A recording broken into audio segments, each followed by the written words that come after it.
Dear students, welcome to my YouTube channel. Last lecture में हमने पढ़ा था argument and principal argument of a complex number क्या होता है, और फिर मैंने वहां पर यह भी डिस्कस किया कि प्रिंसिपल ऑफ आर्गुमेंट हर एक non zero z complex number का यूनिक होता है, बट आर्गुमेंट ऑफ जेड जो है वो यूनिक नहीं होता है, उसके इनफिनाइटली मेनी वैल्यूज होते हैं। And that is why we are always interested in finding principal of argument of any non zero z complex number.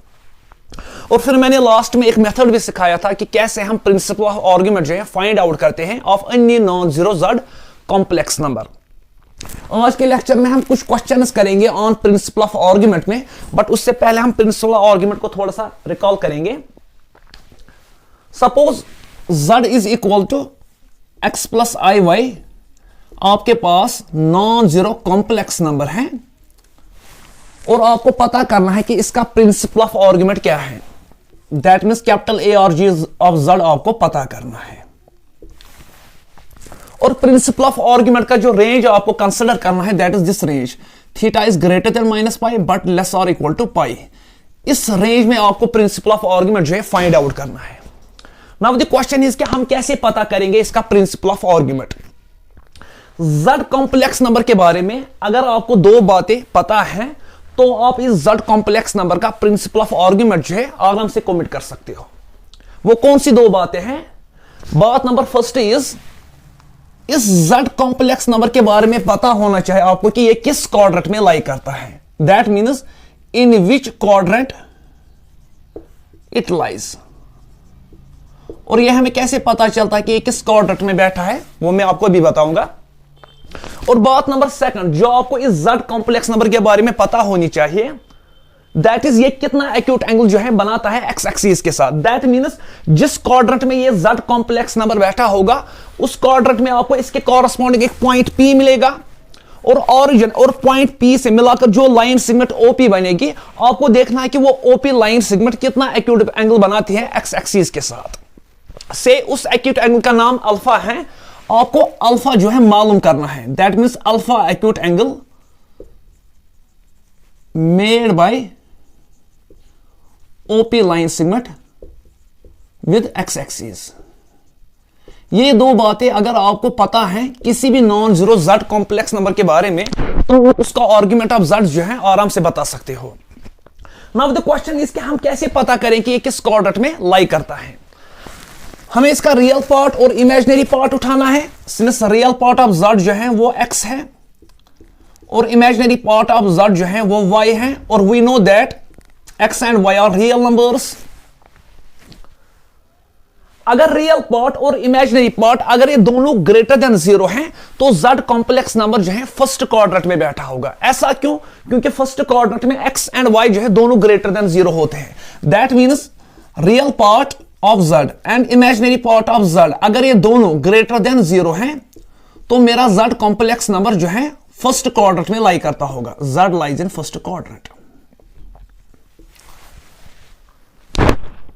Z complex number का रियल पार्ट अगर लेस देन जीरो है और imaginary part जो है वो greater than zero है तो मेरा जेड कॉम्प्लेक्स नंबर जो है सेकंड क्वाड्रेंट में लाई करता होगा। ऐसा क्यों? क्योंकि सेकंड क्वाड्रेंट में x जो है वो लेस देन जीरो होता है और y जो है वो ग्रेटर देन जीरो होता है। That means real part of Z अगर मेरा लेस देन जीरो है और इमेजिनरी पार्ट ऑफ जेड जो है वो ग्रेटर देन जीरो है तो मेरा जेड कॉम्प्लेक्स नंबर जो है सेकंड क्वाड्रेंट में लाई करता होगा। जेड कॉम्प्लेक्स नंबर का रियल पार्ट और इमेजिनरी पार्ट अगर दोनों लेस देन जीरो हैं तो मेरा जेड कॉम्प्लेक्स नंबर जो है थर्ड क्वाड्रेंट में लाई करता होगा। ऐसा क्यों? क्योंकि थर्ड क्वाड्रेंट में x एंड y जो है दोनों लेस देन जीरो होते हैं। जेड कॉम्प्लेक्स नंबर का रियल पार्ट अगर ग्रेटर देन जीरो है और इमेजिनरी पार्ट जो है वो लेस देन जीरो है तो मेरा जेड कॉम्प्लेक्स नंबर जो है फोर्थ क्वाड्रेंट में लाई करता होगा, क्योंकि फोर्थ क्वाड्रेंट में x जो है वो ग्रेटर देन जीरो होता है और y जो है वो लेस देन जीरो होता है। ऐसे हम पता करते हैं कि मेरा जेड कॉम्प्लेक्स नंबर जो है किस क्वाड्रेंट में लाई करता है। आपको खाली इसका रियल पार्ट और इमेजिनरी पार्ट उठाना, फिर देखना है कि कौन सी इन चारों में रिलेशन होल्ड करते हैं। अकॉर्डिंगली आप टारगेट कर सकते हो कि जेड कॉम्प्लेक्स नंबर किस क्वाड्रेंट में लाई करता है। नाउ द क्वेश्चन इज कि हम कैसे पता करें ओपी लाइन सेगमेंट जो है कितना एक्यूट एंगल बनाते हैं एक्स एक्सिस के साथ। इसके लिए हमारे पास एक डायरेक्ट फॉर्मूला है, that is alpha acute angle जो है ये बराबर होता है tan inverse of imaginary part that is y upon real part that is x, और अल्फा जो है this is greater than 0 but less than π/2 because alpha is an acute angle. किसी भी non zero z complex number के बारे में अगर आपको ये दो बातें पता है, किस क्वाड्रेंट में बैठा है और अल्फा एक्यूट एंगल कितना है, तो आराम से आप उसका प्रिंसिपल ऑफ आर्गुमेंट जो है बता सकते हो। कैसे, देखिए अगर मेरा z complex number first quadrant में लाई करता है तो उस केस में principal of argument of z जो है वो बराबर होता है अल्फा के, जो आपने ऑलरेडी कैलकुलेट किया होगा। z कॉम्प्लेक्स नंबर अगर सेकंड क्वाड्रेंट में लाई करता होगा तो उस केस में आर्गुमेंट ऑफ z जो है वो बराबर होता है पाई माइनस अल्फा के, और अल्फा आपने ऑलरेडी कैलकुलेट किया होगा। z कॉम्प्लेक्स नंबर अगर थर्ड क्वाड्रेंट में लाई करता है तो उस केस में आर्गुमेंट ऑफ z जो है वो बराबर होता है minus times pi minus alpha के। z कॉम्प्लेक्स नंबर अगर फोर्थ क्वाड्रेंट में लाई करता है तो उस केस में आर्गुमेंट ऑफ z जो है वो बराबर होता है माइनस अल्फा के। z कॉम्प्लेक्स नंबर अगर पॉजिटिव एक्स एक्सिस पर लाई करता होगा तो उस केस में ओपी लाइन सेगमेंट जो है वो एक्स एक्सिस के साथ 0 डिग्री एंगल बनाती होगी, दैट मींस उस केस में principal of argument of z जो है that's equal to 0 degree angle. z complex number अगर पॉजिटिव y एक्सिस पर लाई करता होगा तो ओपी लाइन सेगमेंट जो है वो x एक्सिस के साथ 90 डिग्री एंगल बनाती होगी, तो उस केस में principal of argument of z जो है दैट इज इक्वल टू π/2 के बराबर होगा। z कॉम्प्लेक्स नंबर अगर नेगेटिव x एक्सिस पर लाई करता होगा तो उस केस में ओपी लाइन सेगमेंट जो है वो पाई एंगल बनाती होगी x एक्सिस के साथ, तो उस केस में आर्गुमेंट ऑफ z जो है वो बराबर होगा पाई के। Argument of z means principal of argument. z complex number अगर नेगेटिव y एक्सिस पर लाई करता होगा तो उस केस में ओपी लाइन सेगमेंट जो है वो x एक्सिस के साथ π/2 एंगल बनाती होगी, but this is in clockwise, that means argument of z जो है वो बराबर होगा माइनस π/2 के। ये 6 केसेस आपको याद रखने हैं। नाउ अब हम क्वेश्चन की तरफ आएंगे। देखिए क्वेश्चन में क्या पूछा गया है, find the argument of the following complex numbers. Argument here means principal of argument जो आपको फाइंड आउट करना है, और यहां पर मेंशन नहीं किया गया है कि किस रेंज में आपको प्रिंसिपल ऑफ आर्गुमेंट जो है फाइंड आउट करना है, दैट मींस आपको ये रेंज जो है यहां पर कंसीडर करना है। जब रेंज जो है प्रिंसिपल ऑफ आर्गुमेंट का रेंज जब मेंशन नहीं किया होगा तो आपको कंसीडर करना है दिस रेंज, बट अगर प्रिंसिपल ऑफ आर्गुमेंट का रेंज जो है वही से मेंशन किया गया है तो आपको उसी रेंज के अंदर बैठकर काम करना है, आपको खुद से कोई नया रेंज जो है कंसीडर नहीं करना है। अब देखिए अब solution question number first, let us assume that हम इसका नाम रखेंगे z that is equal to 1 plus i times √3, और हमें पता करना है कि इसका प्रिंसिपल ऑफ आर्गुमेंट कितना है। वो हम कैसे पता करते हैं, अगर हमें इसके बारे में दो बातें पता है तो हम आराम से इसका प्रिंसिपल ऑफ आर्गुमेंट से बता सकते हैं, दैट मींस किस क्वाड्रेंट में लाई करता है और अल्फा एक्यूट एंगल कितना है, और किस क्वाड्रेंट में ये लाई करता होगा वो हमें क्या था, इसका रियल पार्ट और इमेजिनरी पार्ट। आप देखिए इसका रियल पार्ट जो that is 1 which is greater than 0, imaginary part of z जो that is √3 that is also greater than 0, since real part and imaginary part दोनों ग्रेटर देन 0 है, that means z lies in first quadrant, क्योंकि first quadrant में real part और imaginary part जो है दोनों greater than 0 होते हैं। नाउ अब हमें पता करना है कि अल्फा एक्यूट एंगल कितना है, that is equal to tan inverse of mod of imaginary part upon real part, and that is equal to tan inverse of √3, and tan inverse of √3 जो है ये बराबर होता है π/3 के। नाउ दोनों चीजें हमने पता की, एक तो हमने इसका पता कर लिया कि ये किस क्वाड्रेंट में लाई करता है, दूसरा हमने अल्फा एक्यूट एंगल भी पता किया।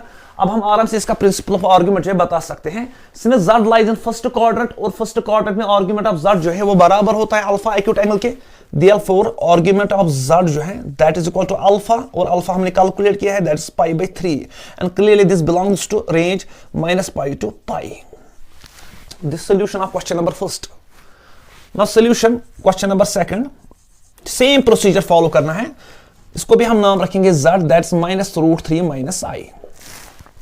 ना बात नंबर फर्स्ट क्या हमें इसके बारे में पता करनी है, दैट मींस ये किस क्वाड्रेंट में लाई करता है। वो हम कैसे पता करते हैं, इसके रियल पार्ट और इमेजिनरी पार्ट के रिलेशन को देखिए।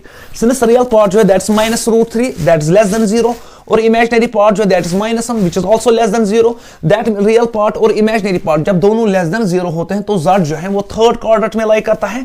That means this z complex number lies in third quadrant.